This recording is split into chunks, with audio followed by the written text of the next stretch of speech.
the moving, getting here, finding a house and all that, that's super stressful. Which school to go into, yes, that's super stressful. The settling in. Yeah, settling in, the missing grandma or the missing auntie or the missing the kids that they used to play. I mean, I used to play all around the block when I was a kid, right? And we used to have our Transformers, from the 80s. Oh, yeah. I was Optimus Prime, and then he was my Bumblebee, and this guy was a Decepticon and Megatron. And I moved when I was 27 years old, but I wonder if I had moved when I was young, so I can understand that. But then now, these are all in the moving phase, but then as the family settles in, what sort of after the move, what sort of day-to-day challenges do internationals feel, I guess, and I know the beginning is probably the hardest, but I can imagine that with time, there's also new things that come up. There are new things that come up over time. I mean, of course, the culture being a very big one. Okay, yeah. That is, right? Yeah. Comes Thanksgiving and you want to celebrate Thanksgiving and you're the only one celebrating Thanksgiving, unless, again, you are in these expat groups and you have connected with other people that maybe. But anyway, it's a celebration that is from your culture that you want to celebrate at home regardless. All of them, Karim, all of these challenges, I can speak of so many, but every challenge is also a positive because you're learning about the culture. You're in a different country. You're coping with the situation. It is what it is. It would be difficult for me to answer this one because it also depends on the ages of the kids. It depends on where every child is. It depends on the parents as well and whether their mindset is still we're going home or we're not. Whether we are going to extend or not. Because if the parents know they're going to stay here longer, then the thoughts change to, let me invest and buy a house here. We're staying longer. We're no longer going to rent. Let me buy something and then I'll sell it when I leave or I'll rent it. So the thought about everything, what you said, financial or business or whatnot, changes with that assumption. But it just still remains that it is a stressful situation because just like removing a beautiful pine tree out of its biome and planting it in the Sahara Desert, no matter what you do to water it and keep it comfy and build a glass house around it and whatever, it is in the Sahara. So there is always this struggle. It is getting its water, it's getting its nutrition, but it doesn't belong there yet. Maybe in the future, a lot will move there and it will settle and it will branch out and there'll be more of it and the new pines are more adapted, but that first one that does that transition is removed from its environment and so the stress will go with it. And what I'm trying to say is every day can be stressful if we want it to be. Every day can be stressful if we want it to be. And I can give you 1,000 things that would make it stressful for that family, but I really don't want to do that because if it's better not to make it stressful. It's better to focus on, how do we make it? Exactly. King's Day, I'll join you. Thanksgiving, I'll do it at home. When I look at my childhood myself, I really honestly would not change a thing. And it was a really huge hurdle. There were so many challenges and so many difficult things I went through with my family. I watched them go through it, my siblings, myself. It could have I could have not been who I am today. Could definitely. Have been more difficult, yeah. It could have. But I am so delighted that I am in a place now where I am who I am and I can share this information and knowledge and help so many people because I am who I am because of my past. So I would not change a thing. Every situation has a negative. So if you want to focus on the negative and talk about There's plenty of it. It's there. What's the point in focusing on it and thinking about it and exploiting it and worrying other people and other children and schools and teachers about everything that can go wrong? What? We all know it can go wrong. That's what people What's the point in discussing it? Yeah. Because now you're just creating more anxiety and more fear and more stress. Of course, when it's there, you're valid. Let's talk about it and see how we can solve it. But keep your focus on the positive, and that's something I advise in all areas of life. What's the point? Being an expat family in transition is a blessing, full stop. It's a blessing. Most people cannot even afford it, don't even have the opportunity to do it. Yes. There are, if you look at our world globally, countries at war, poverty, you name it. Yeah. And here we are, this beautiful society that is invisible society that travels around the world from job to job, exploring every culture, learning every language, seeing, you're living a book, you're living geography. You are not just learning geography. I mean, it's priceless. It's priceless that my dad shoveled us around the world, a few countries here and there. It still was priceless. And it taught me that I can move freely too. I don't, now as an adult, I can pack my suitcase and move tomorrow, no problem. I don't feel, whereas if I talk to my Dutch neighbors, like, whoa, you're moving? One move is already like, no, you know. It's a language. Moving is a language. You learn it. It taught me to face the fear and do it anyway. And it taught me that humans are the same everywhere you go. It taught me that the core of our humanity is love. It taught me that everyone has a culture and all cultures are okay and beautiful and they are to be celebrated. It taught me that everybody has an opinion and everybody thinks what's right is right to them or wrong to the other. What one country thinks is right, another country thinks it's wrong. And that is fine. It taught me to respect both opinions. It taught me what indifference is. It taught me to see humanity in a different light. You cannot learn that sitting in one spot. You can read it in a book, but when you live it, now that's priceless. So let's people focus on those amazing gifts that you are giving your children and your family by living in transition. Quite some parents have some guilt associated with moving abroad. Yes, yes. And I'm like, Yes. I guess I don't get it. Yeah. I guess I don't. How do you? So I understand that it's there. Yeah. I'm trying to understand why is it there and how can parents overcome that feeling of guilt. Yeah. And I really think if I look, guilt is I don't like that emotion. Yeah. I really don't like it. And I think that Self-punishment, isn't yes, it? it's a very You're self-punishment. punishing yourself. Exactly. And I think that guilt is also, I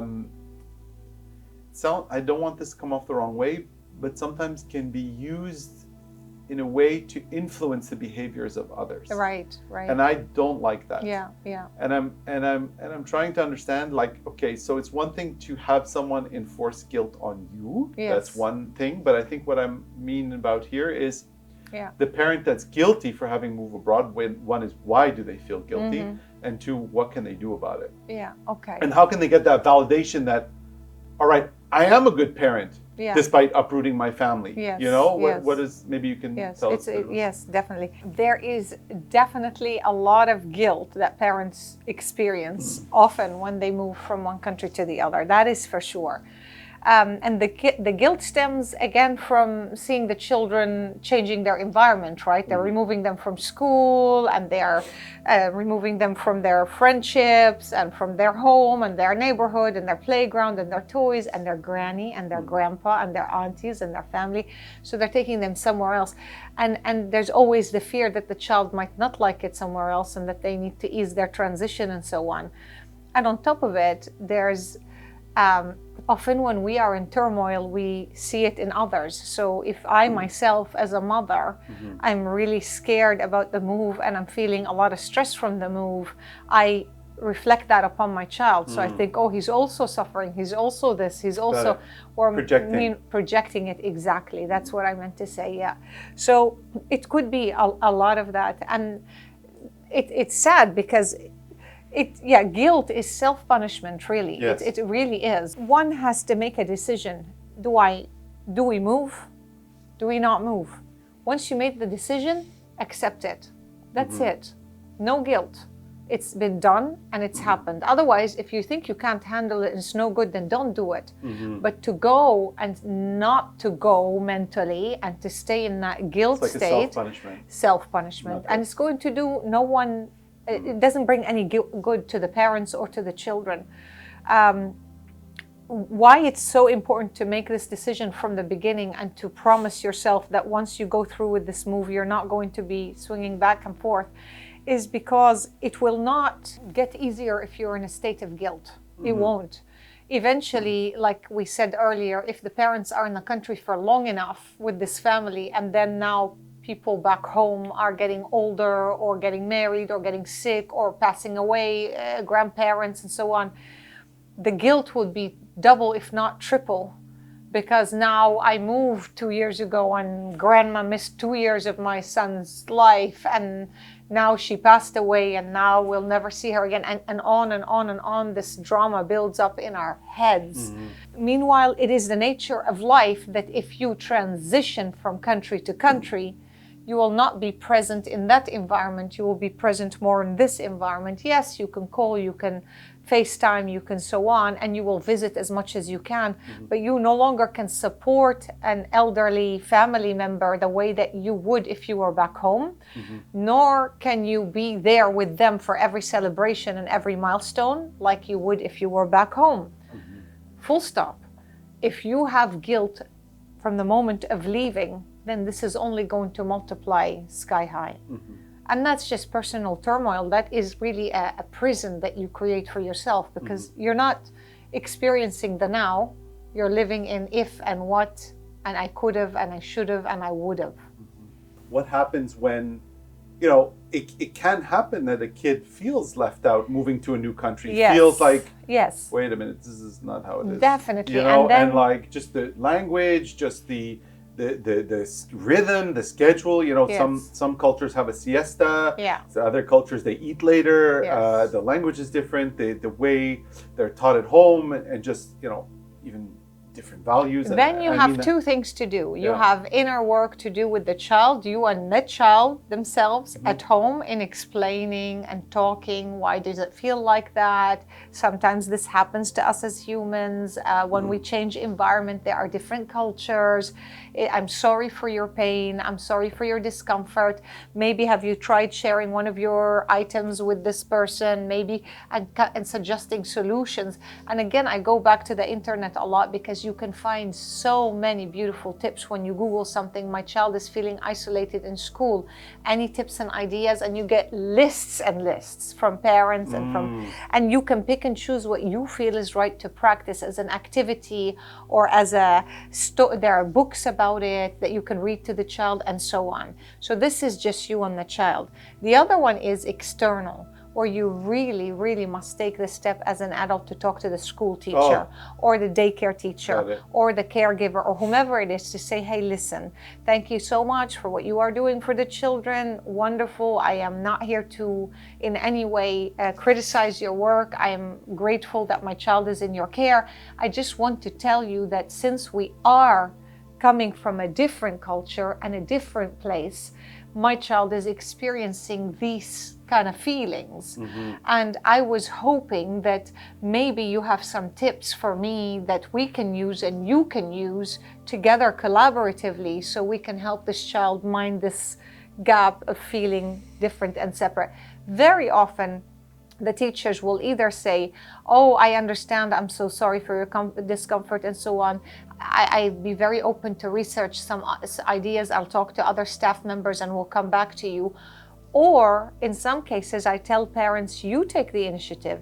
You Google some stuff, you do some research, you talk to some people, and then take that information and go to the teacher and say, okay, you know, like I said, never start with criticism. And even if you didn't start with criticism, it will sound like it to a teacher who is spending every day, whole day, helping children of different backgrounds in her care. So always start with gratitude and thanking for the time and the meeting and the space that man or lady has offered you now to talk about your child. And once you've thanked them for their service and their work and whatnot, then go to the second thing, which is, I come from a different culture with my child, and we've recently moved, and therefore I'm seeing that he is struggling in this. Do you see it in the class? What is your experience in that? And then they can come back and say yes or no or whatever. And then you can say, I am using these things at home and it's helping. Would it be an idea that you use them, or do you have different methods that you can use them? So it's that sort of kind collaboration with adults around the child that will hopefully help hold him in place. Let's say someone that didn't choose to move abroad, it's already can be overwhelming. Activities, job, life, grandma's sick, grandpa's not well, whatever. go to karate and okay, the people are, so then you add the factor of moving abroad. I can imagine that, what kind of tips can you give to parents that feel overwhelmed or starting to lose themselves a bit because they're so focused on their kids or so focused on making it Yes. in life? Shift your focus to yourself. Okay. Shift your focus to your own inner child. Mm-hmm. And have time for yourself. Mm-hmm. It always starts with the adult. It Mm-hmm. always starts with us. Mm-hmm. If I want to help you, I must help me first. If I am in a complete distress state and I am stressed and I am tired and I am worried, I can't help you solve anything, let alone a child. So self-love first. In order to provide a child with beautiful, holistic parenting, you must be in a state where you feel complete and rested. Maybe you don't have to be 100% complete. You're working towards that, but at least at the putting yourself first, and you must. This is an absolute must. At least one day a week, a parent must assign to themselves, where the other parent takes over if there are two. Otherwise, see if you can get the help of a friend or a babysitter or whatever. There has to be one day a week that is yours, where you can rest, where you can cry, where you can think, where you can write, where you can reassess your dreams, where you can reassess your place in life. Think again if you love what you're doing. Think again of where you want to be and what you have accomplished, what you want to accomplish, what's bothering you, what's not bothering you, what's your biggest dream in life, what are you so proud of at this moment that you have done for yourself, what can you do to comfort yourself, all about yourself, not sit and worry about the kids. Self-love. And then use that day every week to, once you know more about where you're at and what you're feeling and how it is and what it is, use that one day to work through all of these. Is it lack of sleep? Sleep more. Is it lack of exercise? Exercise more. Is it troubles because of your past? Get yourself through therapy and counseling. Is it parenting issues that you're having today that drive you crazy? Okay, let's look at a parenting course and see what can be done.